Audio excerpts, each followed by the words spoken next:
Les chambres d'agriculture de Normandie travaillent sur des alternatives au glyphosate, dont l'une des utilisations est la destruction des couverts d'interculture. Les restrictions d'usage mises en place dès 2021 obligent à innover. Le groupe Agriculture au sol vivant a mis en place un essai de destruction mécanique des couverts d'interculture. Le but est de travailler au minimum le sol. Nous avons choisi donc deux types de rouleaux. Un rouleau Cambridge, qui est un rouleau polyvalent et présent dans de nombreuses exploitations, et un rouleau plus spécifique, le rouleau FACA, pour détruire les couverts d'interculture. Au niveau des couverts testés, la févrole et le pois se retrouvent dans toutes les modalités. Une autre espèce accompagne ces deux légumineuses, qui sont soit la facélie, le tournesol, la moutarde ou le Niger. Le semis a eu lieu fin juillet, en semi-direct, directement dans les étaux de blé dans les 2-3 jours après la moisson. Pour ça, il a fallu que l'entrepreneur qui bottèle la paille enlève la paille très rapidement. Et la paille est mise en mulon, en bout de champ, pour libérer rapidement le sol. Alors un beau couvert, c'est un couvert qui lève rapidement quand la météo le permet, mais c'est surtout un couvert qui couvre rapidement le sol pour éviter que les mauvaises herbes ne poussent. La question est de savoir si c'est réellement judicieux de semer le plus tôt possible.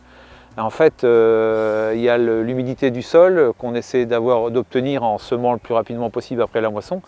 Mais si vraiment les conditions ne sont pas bonnes, mieux vaut peut-être certaines années attendre les quelques premières pluies pour ensemencer et avoir une levée très rapide. Chaque année est différente et les solutions sont forcément différentes d'une année sur l'autre. Le Niger, semé à 11 kg, est la modalité qui a apporté le plus de satisfaction grâce à son pouvoir couvrant. Les modalités avec la facélie et le tournesol étaient convenables, mais le couvert n'était pas assez couvrant. La modalité avec la moutarde a laissé place à de nombreuses adventices et la moutarde est déjà en floraison début octobre. Un passage léger de déchômage avant le passage du semoir aurait favorisé une meilleure vigueur à la levée. De plus, un semoir à dents en semi-direct amène aussi une vigueur meilleure par rapport à un semoir à disque. L'autre facteur important est aussi la densité. L'efficacité des outils de destruction mécanique des couverts dépend de deux principaux facteurs. Le premier est la présence de gel au moment ou après la destruction, donc après passage de l'outil. Le deuxième facteur va être le stade et la biomasse des couverts. Ici, nous avons eu une bonne efficacité des deux rouleaux, que ce soit rouleau Cambridge ou rouleau FACA.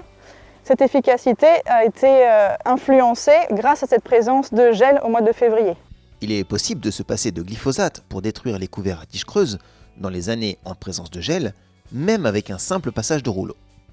Reste la gestion des adventices, un couvert dense limitera la repousse des graminées.